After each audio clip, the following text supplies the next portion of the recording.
बिस्मिल्लाहिर्रहमानिर्रहीम। अस्सलाम वालेकुम नाज़रीन, आप यूट्यूब चैनल देख रहे हैं। मैं इमरान खान हूँ। अब तक की जो अहम चीज़ें हैं वो मैं आपके साथ शेयर करता हूँ। एक तो आज 8 दिन हो गए सानेहा डी चौक को, यानी 8 दिन मुकम्मल हो गए, एक हफ्ते से ज़्यादा हो गया। पाकिस्तान तहरीक इंसाफ ने कौन से ऐसे काम हैं जो नहीं किए और हुकूमत ने कौन से ऐसे काम हैं जो कर दिए हैं। यानी यहाँ पे हुकूमत बैकफुट पे होनी चाहिए थी। हुकूमत ने बहुत बड़ा जुल्म और जबर किया है, पूरी दुनिया में उसके खिलाफ आवाज़ उठी है। दुनिया में ये कहा जा रहा है कि लाशें गायब हैं, सहाफ़ी भी ये बातें कर रहे हैं और अभी तक 12 लाशें कंफर्म हो चुकी हैं जो लोग शहीद हुए डी चौक वाले साने में, और दूसरी जानिब 100 से ज़ायद लोग जो हैं वो ज़ख्मी हुए हैं। अब इसमें पाकिस्तान तहरीक इंसाफ ने चंद बुनियादी चीज़ें जो करनी थी वो अभी तक नहीं कर पाई। एक हफ्ता गुजर गया है, हमारा काम है वो चीज़ें आपके सामने रख देना। नंबर 1, CCTV फुटेज अभी तक महफूज नहीं हो सकी और ना इस हवाले से कोई कार्रवाई करवाई जा सकी है। नंबर 2, आलमी इदारों इंसानी हकूक़ की तंजीमों को अभी तक खतूत नहीं लिखे गए। नंबर 3, अंग्रेज़ी ज़ुबान में कोई प्रेस कॉन्फ्रेंस करके आलमी मीडिया को मुखातिब नहीं किया गया। नंबर 4, FIR की दरखास्त अभी तक सामने नहीं आ सकी कि पाकिस्तान तहरीक इंसाफ इमरान खान साहब की हदायत के बावजूद क्या कोई FIR करवाने का इरादा रखती है और उसका मतन क्या होगा। इमरान खान साहब ने कहा कि वज़ीर आज़म और वज़ीर दाखिला के खिलाफ FIR मैं करवाऊंगा, लेकिन अभी तक कोई ऐसी तहरीर या FIR सामने नहीं आ सकी। नंबर 5, जख्मियों के इंटरव्यूज शुरू नहीं हो सके और जब जख्म भर जाएंगे जख्मियों के, क्योंकि एक हफ्ता 8 दिन गुजर गए हैं और चंद दिनों के बाद जब ये जख्म बेहतर होना शुरू हो जाएंगे तो फिर उसके बाद उन इंटरव्यूज की वो अहमियत नहीं रहेगी और कोई फिर मानेगा भी नहीं। नंबर 6, अदालतों से रुजू नहीं किया जा सका। यानी अगर आप जाते हैं CCTV फुटेज मांगने या आप FIR करवाने जाते हैं और आपका ये काम नहीं होता तो फिर आपको अदालत से रुजू करना पड़ता है, ये काम भी नहीं किया जा सका। नंबर 7, शोहदा के खानदानों को अभी तक मुकम्मल इंटरव्यूज उनके नहीं हो पाए, हालांकि अब तक ये हो जाने चाहिए थे। नंबर 8, तमाम शोहदा की फैमिलीज को इकट्ठा करना चाहिए था। आप पेशावर के अंदर उनको इकट्ठा करते, एक प्रोग्राम करते, उनसे बातचीत करते और उनको जो 1-1 करोड़ रुपया देना वो भी दिया जाता उनको वहां पे, लेकिन ये भी काम अभी तक नहीं हुआ। 8 दिन गुजर गए। नंबर 9, हत्ता कि इमरान खान साहब ने अपने ट्विटर अकाउंट से जो बयानिया रखा, यानी इमरान खान साहब के ट्विटर अकाउंट से लगातार 2 दिन जो खबर शेयर हुई है, जो इमरान खान साहब का स्टेटमेंट शेयर हुआ है, उसकी इंटेंसिटी कुछ और है, इमरान खान साहब बात कुछ और कर रहे हैं, लेकिन पाकिस्तान तहरीक इंसाफ की क़यादत उसके नज़दीक भी नहीं है। यानी ऐसा लगता है कि इमरान खान साहब के ट्विटर से जो बयानिया है वो किसी और तरह का है, जबकि पाकिस्तान तहरीक इंसाफ की जो क़यादत का बयानिया है वो किसी और तरह का है। और इमरान खान साहब की बहन जो बात कर रही है वो मैच करती है उस बात से जो इमरान खान साहब के ट्विटर अकाउंट से आ रही है। नंबर 10, डाटा की मुकम्मल फरामी में अभी तक पाकिस्तान तहरीक इंसाफ सुस्त रवि का शिकार है। नंबर 11, ये जो लापता अफराद का मामला है, ये वो मामला है जो अगर कोई लाशें गायब हुई हैं खुदा न खास्ता तो उस मामले को हल कर सकता है। पाकिस्तान तहरीक इंसाफ अभी तक नहीं बता पाई 8 दिन गुजरने के बावजूद कि उनके कितने बंदे लापता हैं। देखिए, उनके वकला काम कर रहे हैं, उन्हें पता होना चाहिए कि हमारे इतने बंदे गिरफ्तार हुए हैं। पाकिस्तान तहरीक इंसाफ से डाटा इकट्ठा करें कि जनाब टोटल लापता कितने हैं, उनमें से ये बंदे गिरफ्तार हैं, बाकी बंदे अभी तक कुछ पता नहीं चल रहा कहां गए, क्या उन्हें मार दिया गया या गायब कर दिया गया या वो गायब हो गए। इस बारे में कोई इतला पाकिस्तान तहरीक इंसाफ अभी तक नहीं दे सकी कि उनके बंदे लापता कितने हैं। नंबर 12, रेंजर्स और FCI एहलकार जो हादसे में शहीद हुए उस पर पाकिस्तान तहरीक इंसाफ अभी तक हुकूमती बयानिए को काउंटर करने में नाकाम है। यानी हुकूमत लगातार कह रही है कि पाकिस्तान तहरीक इंसाफ ने रेंजर्स को शहीद किया, FC को शहीद किया, लेकिन ये जो शहादतें हुई हैं ये एक हादसे के नतीजे में हुई हैं। पाकिस्तान पीपल्स पार्टी का बंदा है जिसके पोते ने एक गाड़ी चला के मारा है और वो बेचारा कह भी रहा है कि जी मेरे से मर गए और मेरे से शहीद हो गए और मेरी ये गलती है कि मैं उन्हें देख नहीं पाया, लेकिन वो मामला पाकिस्तान तहरीक इंसाफ के खाते में डाला हुआ और इसको काउंटर करना चाहिए। तहरीक इंसाफ को हर जगह पे करना चाहिए, इसके ऊपर बाकायदा चाहे अलग से एक प्रेस कॉन्फ्रेंस कर दें। नंबर 13, जो स्नाइपर राइफल्स 2 अदद क्लेम की जा रही है पाकिस्तान तहरीक इंसाफ के कारकुनों की जानिब से, एक की फुटेज भी मौजूद है कि जो स्नाइपर ऊपर से लोगों को गोली चला रहा था उस स्नाइपर से जाके एक राइफल छीन ली थी, अमेरिकन साख्ता स्नाइपर राइफल, जिसके ऊपर वो लगा हुआ था टेलीस्कोप भी, और वो राइफल ले जाकर पार्टी की क़यादत को दी गई थी। अब वो जो है वो राइफल भी शो नहीं की जा रही, बताया नहीं जा रहा कि किस किस्म के हथियार इस्तेमाल किए गए उनके खिलाफ। अब पाकिस्तान तहरीक इंसाफ के पास करने के लिए बहुत सारा कुछ है, बहुत सारे काम है, लेकिन ये काम वो नहीं कर रही। नंबर 14, अस्पतालों के अंदर नहीं गई, अभी तक डाटा इकट्ठा नहीं किया पाकिस्तान तहरीक इंसाफ ने। अब देखें, बहुत सारे पाकिस्तान तहरीक इंसाफ के लोग ऐसे हैं जिन पे मुकदमे नहीं है, जैसे कि बैरिस्टर गौहर हैं और बहुत सारे लोग हैं। इनको अस्पतालों में जाना चाहिए, वहां से डाटा इकट्ठा करना चाहिए, अस्पताल के अमलों से और बाकी लोगों से बात करनी चाहिए, ये भी काम नहीं किया। तो लगभग 1-1.5 दर्जन काम ऐसे हैं जो तहरीक इंसाफ को अब तक करने चाहिए थे और उनमें से उन्होंने कोई काम अब तक नहीं किया। हुकूमत ने अभी तक क्या किया वो मैं आपको बता देता हूं। तहरीक इंसाफ के जिन लोगों को अभी इस वक्त ये गलतफहमी है ना, और जो क़यादत के अंदर लोग हैं उन्हें ये लगता है कि इस मौके पर वो कानूनी हक को छोड़कर दिल बड़ा कर लेंगे शोहदा के मामले के ऊपर और आगे बढ़ेंगे, तो फिर पाकिस्तान तहरीक इंसाफ को इंसाफ मिलना शुरू हो जाएगा, तो उन्हें इतने बड़े सरप्राइज मिलेंगे कि उनके 14 तबक रोशन हो जाएंगे। ये मैं आपको बता रहा हूं। हुकूमत खामोशी के अंदर जो कार्रवाइयां डाल रही है, मैंने कुछ चीजें पता की है, मैं आपको बता देता हूं। नंबर 1, इस वक्त जो बंदे गिरफ्तार हैं उनकी असलहे के साथ वीडियोस और तस्वीर बनाई जा रही हैं। दौरान हिरासत उन्हें खड़ा किया जा रहा है गाड़ियों के साथ, जो गाड़ियां गायब की गई थी उनके अंदर असलहा रखा जा रहा है और उस असलहे के साथ और गाड़ियों के साथ उन बंदों की तस्वीर बनाई जा रही हैं। नंबर 2, जो गिरफ्तार बंदे हैं उनको जबरन रोजाना की बुनियाद के ऊपर गवाहियों के लिए तैयार किया जा रहा है और उनसे बयानात रिकॉर्ड करवाए जा रहे हैं। नंबर 3, तहरीक इंसाफ में अंदरूनी लड़ाइयों को हुकूमत हवा दे रही है और तमाम टॉक शोज और तमाम चीजें इन चीजों पर करवाई जा रही है। नंबर 4, दहशतगर्दी और रियासत पर हमले जैसे संगीन मुकदमात पाकिस्तान तहरीक इंसाफ पर लगातार बनाकर उनकी फाइलें तैयार की जा रही हैं। नंबर 5, तहरीक इंसाफ के खिलाफ करारदादें आ रही हैं और एक बयानिए पे काम हो रहा है कि ये दहशतगर्द जमात है, कोई सियासी लोग नहीं है। नंबर 6, तवज्जो हटाने के लिए नॉन इश्यूज को इशू बनाया जा रहा है कि 26 नवंबर की रात जो भी हुआ उसके ऊपर तवज्जो ना रहे। नंबर 7 यह है कि लाशों का लगातार मजाक उड़ाया जा रहा है, इस पर कॉलम लिखवाए जा रहे हैं। जैसे कि अभी एक कॉलम आया था सुहेल बड़ाइश साहब का, सीनियर जर्नलिस्ट है लेकिन उन्होंने लाशों का मजाक उड़ाया। मैं हैरान हो रहा था। और कल जब PMLN के लोग प्रेस कॉन्फ्रेंस कर रहे थे तो मैं साथ में खड़ा हुआ देख रहा था। अच्छा, होता यह कि जब प्रेस कॉन्फ्रेंस करती है ना कोई पॉलिटिकल पार्टी, तो जर्नलिस्ट हमेशा उनके सामने खड़े होते हैं, ऐसा ही होता है।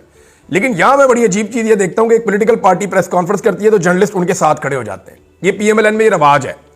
पहले मुझे बड़ी अच्छी तरह याद है, ये मुश्ताक बिनाज साहब खड़े होते थे, फिर वो बहरूपिया बनकर उन्होंने इलेक्शन भी लड़ दिया और उधर को चले गए। और बहुत सारे लोग हैं बाद में वो ओहदे भी ले लेते हैं, जैसे अब सारा आलम है, फहद हुसैन है। अब सुहेल बड़ाइश साहब जो है वो अब देखिए इनके साथ खड़े होकर सारे ला रहे थे, वो PTI को गालियां दे रहे हैं, नून लीग के बंदे, और ये सुहेल बड़ाइश साहब सारे ला रहे हैं ऐसे करके। और आज ही कॉलम लिख दिया और लाशों का मजाक उड़ा दिया और इमरान खान साहब को डोंकी राजा के नाम से मुखातिब किया और उनकी अहलिया को जादूगरनी और पता नहीं मुअक्कलात और क्या कुछ उन्होंने लिख दिया कॉलम के अंदर। तो ये जनाब सुहेल बड़ाइश साहब लाशों का मजाक उड़ा रहे हैं ताकि जुल्म पर पर्दा डालने की, मट्टी डालने की कोशिश की जा सके। नंबर 8, जो आवाजें हकाइक बयान करती हैं उन्हें लगातार दबाव में लिया जा रहा है। नंबर 9 यह है कि सोशल मीडिया के ऊपर एक क्रैकडाउन बहुत बड़े पैमाने पर शुरू होने जा रहा है और नए कवानीन की आड़ में एक बड़ी कार्रवाई आप आने वाले दिनों में देखेंगे। तो हुकूमत ने अपना पूरा बयानिया भी तैयार किया, अपना पूरा ट्रैप भी तैयार किया। गलत, जुल्म, जबर, फस्तायत और जुर्म करने के बावजूद हुकूमत ने अपना घेरा तंग कर लिया, जबकि पाकिस्तान तहरीक इंसाफ ने मजलूम होने के बावजूद, और यहां उनके पास मौका था कि वो हुकूमत को जकड़ लेते, लेकिन पाकिस्तान तहरीक इंसाफ ने अभी तक किसी किस्म की कोई ऐसी कार्रवाई नहीं की जिससे यह नजर आ रहा हो कि वो इंसाफ लेने में संजीदा है। जो क़यादत बाहर मौजूद है उसके हवाले से मैं बात कर रहा हूं। स्टेटमेंट तो इनके बहुत आते हैं लेकिन प्रैक्टिकली ग्राउंड पे अभी तक कुछ नहीं हुआ और 8 दिन गुजर गए हैं। ये 8 घंटे का काम नहीं था टोटल, और 8 दिन गुजर गए हैं। यानी सानिया मॉडल टाउन जब हुआ था तो वो इतनी सी जमात थी, एक ही जगह पे उनका दफ्तर था, लेकिन वहीं बैठ के उन्होंने अपना पूरा कार्रवाई की और उन्होंने नून लीग की वह हुकूमत थी, तोती बोलता था उनका, सारी पुलिस, सारा निजाम उनका था, लेकिन उन्होंने अपनी FIR जमा करवाई। वो अदालत में गए, उन्होंने एक एक दरवाजा खटखटाया और बांध लिया और अपनी FIR करवाई फिर उसके बाद उन्होंने निजाम के खिलाफ। लेकिन पाकिस्तान तहरीक इंसाफ ने अभी तक ये चीजें नहीं की। अच्छा, अब बैरिस्टर गौर साहब ने एक दफा फिर बयान दिया। एक तो मैं आपको ये बताऊं कि एक अजीब चीज चल रही है। इमरान खान साहब अपनी अहलिया को और अपनी बहनों को चीजें बताने के लिए इसलिए मजबूर हैं कि वो अपनी पार्टी पे उस तरह भरोसा नहीं कर सकते। पार्टी जो है वो बाहर आके जो बातें करती है उससे मुख्तलिफ बातें बाहर आकर अलीमा खान और बुशरा बीबी बताते हैं। यानी जो बातें इमरान खान साहब की फैमिली बताती है वो कुछ और होती हैं, जो पार्टी बताती है वो कुछ और होती हैं। लेकिन अजीब बात यह है कि जो सहाफ़ी इमरान खान साहब को मिलने का जिन्हें मौका मिलता है जेल में दौरान समाअत, उन सहाफ़ियों की जो रिपोर्टिंग होती है वो कभी भी पार्टी के करीब नहीं होती, वो ज़्यादातर करीब होती है इमरान खान साहब की फैमिली के। इसका मतलब यह है कि इमरान खान साहब की फैमिली ज़्यादा चीज़ें बाहर आकर बताती है जो इमरान खान साहब कहते हैं, लेकिन जो इमरान खान साहब की पार्टी है वो सेंसर्ड मालूमात बाद औक़ात बाहर लेकर आती है। बाद औक़ात बड़े खुलकर भी बात करते हैं लोग, ऐसा नहीं है कि सारे लोग इस रास्ते पे चल रहे हो, कुछ लोग बड़ा खुलकर भी इसके बारे में बात करते हैं। अब यहां पे 2 स्टेटमेंट है, मैं आपके सामने रख देता हूं। एक तो बैरिस्टर गौहर का स्टेटमेंट है। बैरिस्टर गौहर ने साफ कहा कि जी अलीमा खान का कोई ताल्लुक नहीं है जनाब पार्टी के साथ। ये बैरिस्टर गौहर साहब का स्टेटमेंट आया और ये इन्होंने एबटाबाद में मीडिया से गुफ्तगू करते हुए उन्होंने कहा कि बुशरा बीबी इस वक्त पेशावर में मौजूद हैं। अली अमीन गंडापुर सूबे के वसाइल इस्तेमाल नहीं करते। और बैरिस्टर गौर ने कहा कि इमरान खान की बहन अलीमा खान का पार्टी से कोई ताल्लुक नहीं है।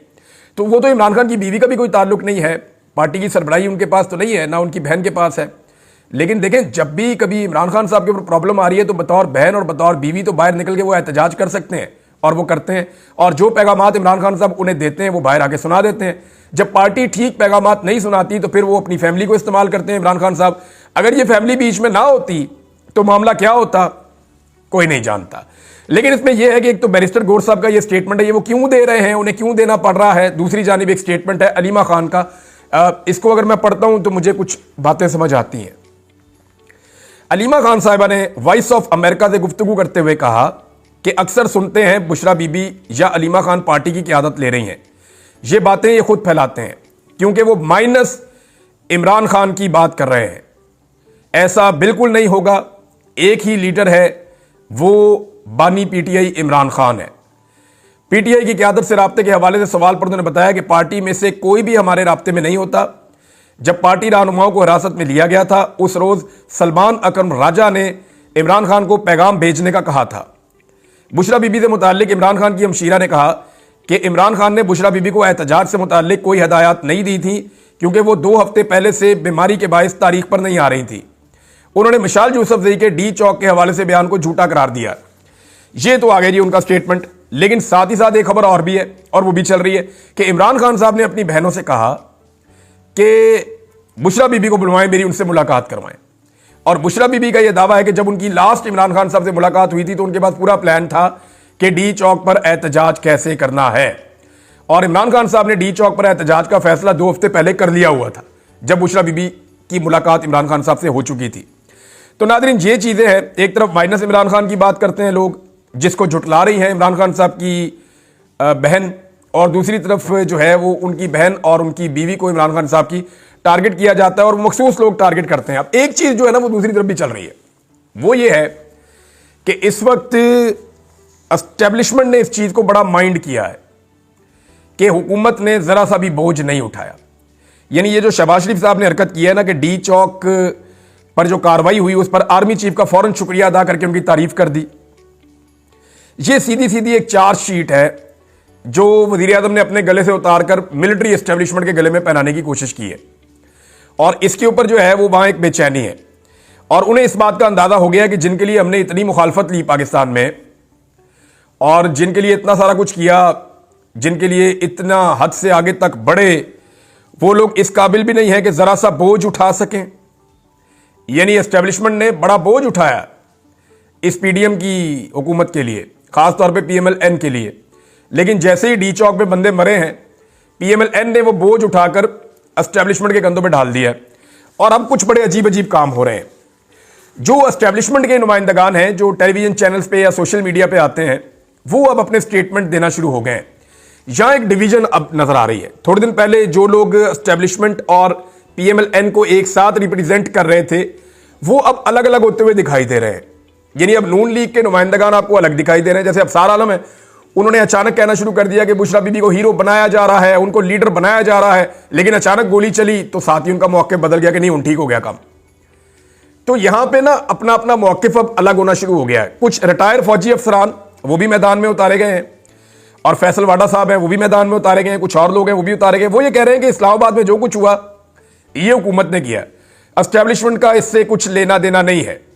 बल्कि जनरल लोधी साहब ने तो यह भी मुतालबा कर दिया कि DGISPR से कि वो इसके ऊपर बयान दें कि इदारा इसमें मुलविस नहीं है। लेकिन अभी तक खामोशी है। अब ये जो बयानिया फैलाया जा रहा है रिटायर फौजी अफसरान की जानिब से कि जनाब ये जो डी चौक में हुआ इसका फौज से या मिलिट्री एस्टेब्लिशमेंट से लेना देना कुछ नहीं है, ये हुकूमत का काम था, ये हुकूमत ने किया। और ऑब्वियसली हुकूमत जो है वो फौज के ऊपर होती है। हुकूमत ही फौज को आइन के मुताबिक बुलाती है, उनकी ड्यूटी लगाती है। हुकूमत ये ऑर्डर दे सकती है कि ये करना और ये नहीं करना, और हुकूमती अहकामात के बगैर जो है वो इतना बड़ा कत्लेआम हो भी नहीं सकता। तो इमरान खान साहब ने ठीक किया कि 2 बंदों के ऊपर FIR की जाए, एक शहबाज शरीफ और एक मोहसिन नकवी। अब ये जो FIR 2 लोगों के ऊपर करने का इमरान खान साहब ने फैसला किया है, इस फैसले के ऊपर इंप्लीमेंट पाकिस्तान तहरीक इंसाफ अभी तक नहीं कर पा रही। लेकिन ये दुरुस्त नुक्ता है, क्योंकि अगर ये लोग फंसेंगे तो ये बताएंगे कि इन्होंने ये क्यों किया और इसके पीछे पूरा गेम क्या था। तो अब बंदे तो वहां पे शहीद हो गए, 12 की तो लाशें भी मिल गई, बहुत सारे लापता है, अभी नहीं पता वो कहां गए, जिंदा है मुर्दा है, क्या हुआ उनके साथ। लेकिन यह बात है कि एस्टेब्लिशमेंट और हुकूमत वो दोनों अब इससे पीछे हटना चाहते हैं एक एक कदम, और वो चाहते हैं कि ज्यादा बोझ दूसरा फरीक उठाए। लेकिन पाकिस्तान तहरीक इंसाफ इन सारे मामलात को ऐसा लगता है कि बाहर से देख रही है, और उन्होंने लगभग 40 सवाल पाकिस्तान तहरीक इंसाफ ने उठाए, बड़े इंपॉर्टेंट क्वेश्चंस हैं। लेकिन उससे पहले हमाद अजहर साहब का एक ट्वीट है और वो मैं आपको पढ़ के सुनाऊंगा। हमाद अजहर साहब पंजाब के सदर हैं पाकिस्तान तहरीक इंसाफ के। इन लोगों ने कोशिश की लेकिन नहीं निकल पाए। पंजाब में तो पूरा कर्फ्यू ही लगा हुआ था, किसी जगह पे भी बंदे इकट्ठे नहीं होने दिए। पंजाब को जोन्स के अंदर, हिस्सों के अंदर डिवाइड किया हुआ था, लेकिन उसके बावजूद कुछ लोग पंजाब से पहुंचे हैं, उन्होंने बड़ा जोर लगाया। इन्होंने कहा कि पाकिस्तान की मिलिट्री एस्टेब्लिशमेंट को वापस बैरकों में जाना चाहिए और अपने ही लोगों पर जुल्म बंद करना चाहिए। पाकिस्तानी अवाम के जमहूरी हक को उनके जूते तले रौंद दिया गया है और अब तेजी से खतरनाक सूरत-ए-हाल की तरफ बढ़ रहा है। इस्लामाबाद का कत्लेआम इस फाशिज्म की एक मिसाल उन्होंने करार दिया है। और साथ उन्होंने ये कहा कि मुल्की और बैनुल अक़वामी सतह पे जो तमाम लोग हैं इंसानी हुकूक के हवाले से, उनको देखना चाहिए, उनको दिखाने के लिए ये काफी है कि ताकत के बेजा इस्तेमाल और इंसानी हुकूक की खिलाफ वर्जियों के पैमाने जो पाकिस्तान में चल रहे हैं, ये सबको दिखाने के लिए काफी है कि ये क्या हो रहा है यहां पे। ये बकवास फौरन बंद करें और पाकिस्तानी अवाम के साथ खड़े हों। ये जनाब हमाद अजहर साहब का स्टेटमेंट है। जबकि पाकिस्तान तहरीक इंसाफ ने 40 सवालात उठाए, बड़े चुभते हुए तल्ख सवालात। पहला सवाल यह है उनका कि गोली क्यों चलाई। दूसरा सवाल है इस्लामाबाद में कत्लेआम क्यों किया। तीसरा सवाल है नौजवानों को अगवा क्यों किया। 4 सहाफियों को जबरी गुमशुदा क्यों किया। 5 इमरान खान के गिरेबान पर हाथ क्यों डाला। 6 इस्लामाबाद हाई कोर्ट से फुटेज क्यों चुराई। 7 जजेस के बेडरूम्स में कैमरे क्यों लगाए। 8 इद्दत जैसे घटिया केस क्यों बनाए। 9 जाली मुकदमात में सजाएं क्यों दिलवाई। 10 लोगों की माओ बहनों के कपड़े क्यों फाड़े। 11 घरों की चादर चारदीवारी क्यों फलांगी। 12 अरशद शरीफ को बेदर्दी से कत्ल क्यों किया। 13 आइन के तहत पंजाब केपीके में 90 रोज में इलेक्शन क्यों नहीं करवाए। 14 बल्ले का निशान क्यों छीना। 15 8 फरवरी को अवामी मैंडेट पर डाका क्यों डाला। 16 इमरान खान की कैद तन्हाई में उसको क्यों रखा। 17 26वीं तरमीम के लिए एमएनएस को अगवा क्यों किया। 18 रिजर्व्ड सीटें क्यों छीनी। 19 सुप्रीम कोर्ट के अहकामात को रद्दी की टोकरी में क्यों डाला। 20 आला अदलिया को बेतौकीर, बेअसर और मफलूज क्यों किया। 21 समुद्र पार पाकिस्तानियों के पासपोर्ट ब्लॉक क्यों किए। 22 शहरियों को झूठे केसेस में कैद क्यों किया। 23 एक्स को क्यों ब्लॉक किया ट्विटर। 24 पालतू सहाफियों से धमकियां क्यों दिलवाई। 25 मीडिया पर सेंसरशिप के पहरे क्यों बिठाए। 26 इमरान खान पर कातिलाना हमला क्यों करवाया। 27 पुलिस और जिले इंतजामिया को अवाम से क्यों लड़वाया। 28 मौलवियों से झूठे फतवे क्यों दिलवाए। 29 मिलिट्री हिरासत में कारकुनों पर तशद्दुद क्यों किया। 30 पीटीआई लीडरों के घरों दुकानों उनको क्यों गिराया गया। 31 आजम सवाती की शर्मनाक वीडियो क्यों बनाई। 32 नाअहल रिश्तेदारों में ओहदे क्यों बांटे। 33 रियासत और अवाम के एतमाद के रिश्ते को क्यों तोड़ा। 34 अदम एतमाद के वक्त सिंध हाउस में मंडी क्यों लगाई। 35 इलेक्शन ट्रिब्यूनल्स क्यों तब्दील करवाए। 36 पीटीआई लीडरों के जबरी इंटरव्यू क्यों करवाए।